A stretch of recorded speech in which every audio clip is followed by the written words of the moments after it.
Nauutal na tanong ni Lu Sheng na may galit, ano? Bumagsak na ang linya. Sigurado ka ba? Agad na nagpakawala ng purpling espiritual na enerhiya si Lu Sheng para maramdaman ang lahat sa kanyang paligid. Sa susunod na sandali, naramdaman ng lalaki sa harapan ni Lu Sheng ang isang di nakikitang alon na lumalabas mula kay Lu Sheng. Ang alon na ito ay nagdulot sa kanya ng pakiramdam na humaharap sa isang bagyo. Ang buo niyang katawan ay halos nabutas. Lalong natakot siya. O Diyos ko, ito ang espiritual na enerhiya ng General. Para itong kayang tumagos sa aking kaluluwa. Hindi nagpigil si Lu Sheng at inilabas ang kanyang espiritual na enerhiya. Patuloy na tumataas at kumakalat ang kanyang isip. Pagkalipas ng ilang sandali, binawi ni Lu Sheng ang kanyang pagsisiyasat at may kaunting pag-aalala sa kanyang mata. Tinitigan ni Lu Sheng ang mata ng lalaki at nagtanong, alam ba ng military ang balita na bumagsak ang linya? Walang reinforcements na dumating. Tumingin ang lalaki kay Lu Sheng at nagpawis ng malamig. Matagal na naming iniulat ito sa military. Sinabi ng military na may reinforcements at sinabihan kaming maghintay, ngunit nang tuluyang bumagsak ang linya, ang dumating ay ang utos para umatras. Kung ganun, bakit hindi kayo umatras? Yumuko ang lalaki at nanahimik ng ilang sandali bago sumagot, hindi umalis ang general namin at namatay. Kaya hindi rin kami alis. Naisip namin na bago kami mamatay, mas maganda kung makakapatay kami ng karagdagang kakaibang hayop. Wala nang mahalaga kung saan kami mamatay, basta mamamatay kami kasama ang general namin. Bahagyang natahimik si Lu Sheng at pagkatapos ay nagtanong, ano ang magiging resulta kapag bumagsak ang linya na ito? Yumuko ang lalaki ng malungkot at sumagot, maapektuhan ang magkabilang panig ng linya. Kung hindi natin maprotektahan at malilinis ang mga lugar, maaaring kumalat ito sa mga ligtas na zona. Nag-isip ang lalaki at gumamit ng ilang simpleng pangungusap para buod ito. Sa madaling salita, maraming mamamatay. Nagulat si Lu Sheng nang marinig niya ito. Tumango si Lu Sheng. Naiintindihan ko.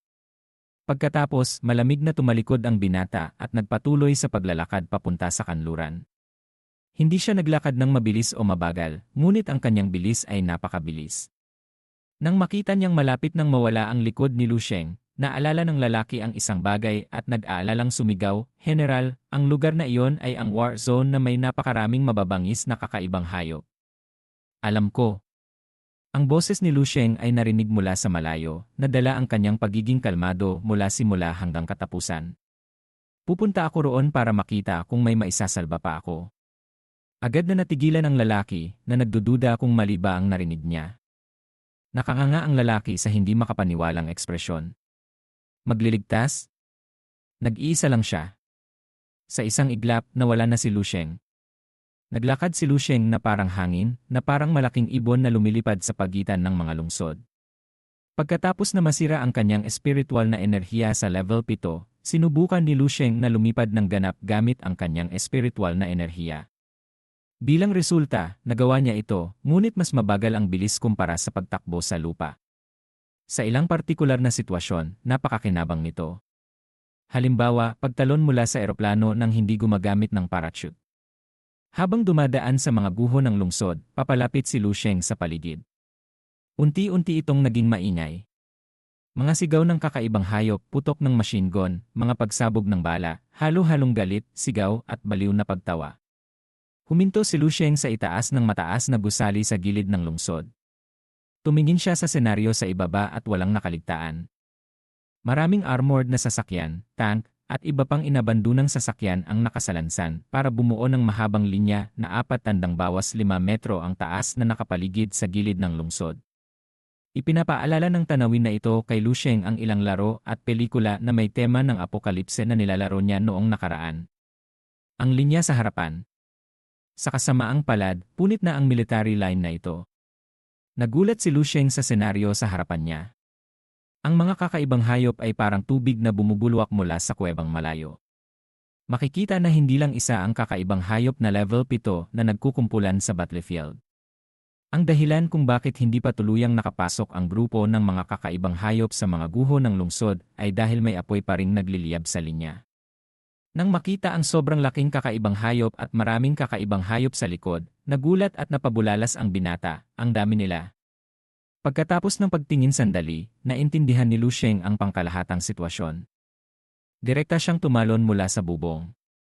Walang oras si Lu Sheng para mag-isip. Magliligtas siya hanggat kaya niya. Katulad ng sinabi niya sa lalaki kanina, susubukan niyang magligtas hanggat maaari. Ang kondisyon para kay Lu Sheng para iligtas ay kailangan niyang makatakas anumang oras. Parang may nakatira pa rito. Tignan natin kung may maisasalba pa ako. Sa gitna ng linya, may maliit na battle fortress na gawa sa pinaghalong simento at high-strength alloy materials. Sa loob ng fortress, may 4 o 5 taong lumalaban. Isa sa mga sundalo ang galit na sumigaw, "Putya! Bakit mas dumarami sila habang pinapatay namin sila?" Tanong ng sugatang tao na nawalan ng kanyang kaliwang braso sa matandang lalaki na may suot na salamin, patay na ang general. Anong gagawin natin ngayon? Sumagot ang matandang lalaki, ano pa bang magagawa natin? Walang tigil na nagpapaputok ang lahat. Patuloy na sinabi ng matandang lalaki, siyempre, magpapatuloy tayo sa pagpatay. Mas marami tayong mapatay, mas mabuti. Natulungan ko na ang general na kumita ng sapat. Ang susunod ay magiging kasama natin sila.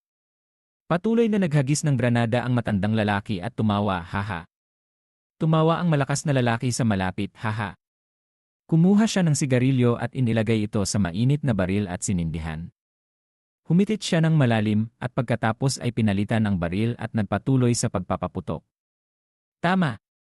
Mas marami tayong mapatay, mas makikinabang tayo. Pag naubos ko na ang mga bala, makikipaglaban ako sa mga kakaibang hayop na yan.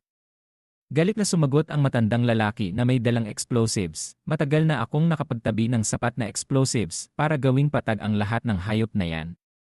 Sisiguraduhin kong komportable silang aalis at hindi ako mag-iwan ng kahit anong tira. Lumingon ang lalaki na putol ang braso para tingnan at may kaunting pag-aatubili sa kanyang mata. Lao Tao, natatakot ako na hindi magiging maayos. Nakahiga sa tabi si Lao Tao na may sugat sa ulo na parang walang malay. Nang marinig ito, lumingon ang ilang tao para tingnan ang nakahiga na lalaki sa likod. Nakita lang nila na gulat ang kanyang ekspresyon at may dugo sa kanyang ulo at tiyan. Malinaw na nasa kanyang huling yugto na siya. Lahat ay tumahimik at lumitaw ang sakit sa kanilang mukha. Malakas na pagsabog. Malayo sa kanila, ang lalaki na may hawak na 2 machine gun ay biglang sumigaw at bumagsak. Naputol ang kanyang braso. Tumawa siya sa sakit. Ha. Agad na sumigaw ang matandang lalaki, "Hey Z." Patuloy na kinuha niya ang lahat ng explosives sa kanyang bag at hinagis sa mga kakaibang hayop. Mga putya! Gusto kong pasabugin kayo. Mabilis na naubos ang bag, iniabot ng matandang lalaki ang kanyang kamay para kumuha, ngunit walang naiwang granada o explosives. Ngumisi ang matandang lalaki. General, kaming mga kapatid di. Kumuha ng parang remote control ang matandang lalaki mula sa kanyang bag, gusto niyang pindutin ang buton. General, susundan ka namin. Papalapit na ang mga kakaibang hayop sa fortress. Ang mga tao sa loob ng fortress ay may pakiramdam na malapit na silang umalis at agad na naging kalmado. Nakatingala sa langit, handa silang mamatay. Sa sandaling ito, biglang may kumalat na di nakikitang alon. Ang mga kakaibang hayop na nagkukumpulan sa fortress ay natamaan na parang pinutol ng malaking karit. Sumabog ang isang bagyo at sumigaw ang mga tao, saan galing ang malaking hangin na yan? Sa isang iglap, biglang nawala ang lahat ng sigawan at ingay. Muling sumikat ang liwanag. Pagkatapos, parang may bagyo na umihip at ang mga kakaibang hayop sa loob ng fortress ay pinadpad na parang dayami. Biglang may lumitaw na figura sa tuktok ng fortress. Tumingin siya sa ibaba sa mga tao. Kalmado niyang tiningnan ang paligid at nagsabi, "Ayos lang. Tumayo na kayong mga buhay pa at umatras kayo." Natigilan ang lahat na nagkatinginan sa isa't isa. Anong nangyari? Pagkatapos tumingin ng maigi, biglang lumitaw ang kagalakan sa mukha ng matandang lalaki na may suot na salamin. Guminhawa siya at sumigaw, "Dumarating na ang reinforcements! Dumarating na ang reinforcements!" Ikinuyom ng matandang lalaki ang kanyang kamao at tumalon. Putya! Sino bang gustong mamatay kung kaya nilang mabuhay? Mga kapatid, umatras tayo. Kumislap ang pag-asa sa mata ng mga natitirang tao at tumayo sila. Sa isang iglap nawala si Lu Sheng. Nakita lang ng mga tao ang isang figura na parang buhawi na walang habas na pumapatay sa mga kakaibang hayop. Ang aura sa katawan ni Lu Sheng ay lumabas ng napakalakas. Inalis ng lalaki na putol ang braso ang kanyang tingin sa figura. Nang tinignan niya ang paligid, nagulat siya. Kumulot ang kanyang mukha at sinabi, "Sandali. Tignan niyo. Dumarating ang reinforcements." Bakit isa lang siya? Parang hindi naririnig ng kanyang mga kasama ang kanyang sinasabi. Nakatingin pa rin sila sa figura sa harapan nila. Sa sandaling ito, nilalabanan ni Lu Sheng ang mga kakaibang hayop sa paligid. Pagkalipas ng mahabang panahon, biglang nagsalita ang matandang lalaki, "Bakit pakiramdam ko sapat na siya?" Ang malaking ginintuang disc sa itaas ng ulo ni Lu Sheng ay mabilis na umiikot. Sa bawat oras na lumitaw at mawala si Lu Sheng, mayroong karagdagang kakaibang hayop na hinihiwa sa dalawang bahagi. Ang pilak na mahabang sibat na nababalot sa nagliliyab na apoy sa kanyang kamay ay parang nag-aalab na dragon. Ang buong katawan ng lalaki ay nababalot sa ginintuang aura. Parang araw. Saan man siya pumunta, bumabagsak ang mga kakaibang hayop na parang pinuputol ang damo. Ang mga tao sa loob ng fortress ay tumitingin na napapahanga. Matinding gulat. Sandaling lumitaw ang figura, ngunit ganap na nalinis ang isang lugar ng mga kakaibang hayop sa paligid ng linya. Puro katawan ng kakaibang hayop na dumadaloy ang dugo. Ngunit napakarami pa ring kakaibang hayop. Habang lumalaban ang binata, nagpakawala siya ng buntong hininga. Ang dami-dami nila. Parang walang katapusan ang kakaibang hayop. Nararamdaman ni Lu Sheng na isa siyang bato sa dalampasigan na tumatanggap ng bawat alon. Halos naiintindihan ko na kung bakit bumagsak ang linya ng 835 Ye Division. Masyadong malakas ang puwersa ng mga kakaibang hayop dito. Malaki ang pagkakaiba sa panig ni Yu Fiu. Hindi bababasa, mas malakas ito ng 4 o 5 beses. Ang kakaibang agos ay patuloy na nagbubulwak mula sa kuwebang.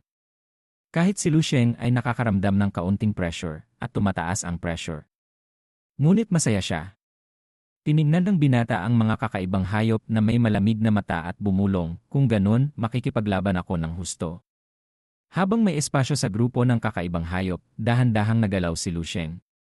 Naglalabas ng tunog ang kanyang katawan at kumukulo ang dugo. Parang may mabilis na gumigising sa katawan ni Lu Sheng. Matagal na akong hindi humihinto. Ganap na mailabas ang kapangyarihan. Masaya at nakakataba ng puso. Dahan-dahang itinaas ni Lu Sheng ang sibat na may dragon pattern na crimson star sa kanyang kamay. Ang yelo ay lumalabas mula sa ilalim ng kanyang paa at kumakalat. Gustong gamitin ng binata ang mga kakayahan ng Ice Queen. Sumigaw si Lu Sheng, "Ice Coffin Imprisonment." Ang dark red tip ng sibat ay nagbuga ng nagliliyab na glacier. Isang maliit na ice spirit na ibon ang lumabas mula sa glacier.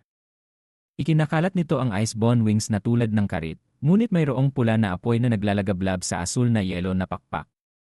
Hindi pa ginamit ni Lu Sheng ang Ice Coffin Imprisonment sa katotohanan, ngunit pagkatapos niyang formal na gamitin ang kanyang death move, naging mas malakas ang ice spirit na ibon. Nag-flash at nawala ang anino. Isang malaking kakaibang hayop na level 7 ang humarang sa harapan ni Lu Sheng na parang Godzilla. Binuksan nito ang kanyang malaking bibig na parang palanggana ng dugo, ngunit bago pa man ito makasigaw, tahimik na naging yelo ang kanyang malaking katawan.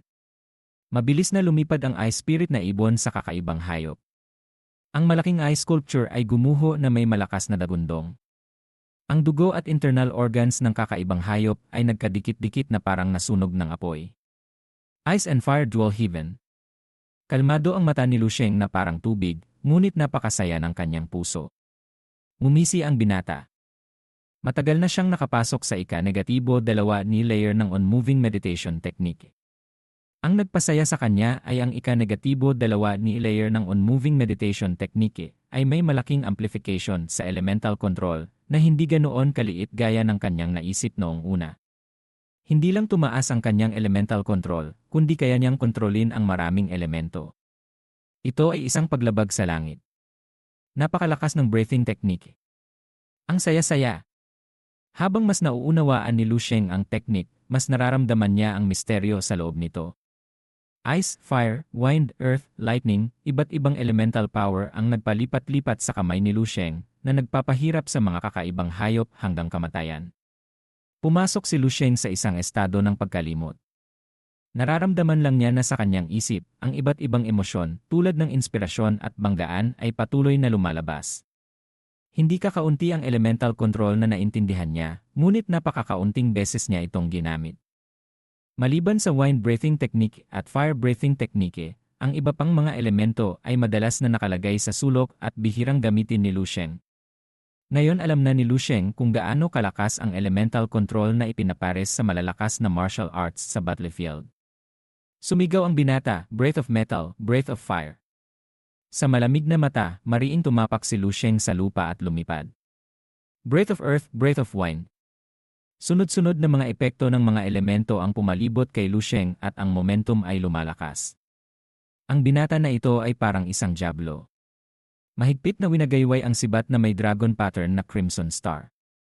Sumigaw si Lusheng, "Mga hamak na aso, layas kayong lahat. Lumayas kayong lahat para sa akin." Ang sibat ay bumagsak ng mariin. Boom! Boom! Boom! Ang kulog at bagyo ay bumalot sa lupa na parang sinisira ito.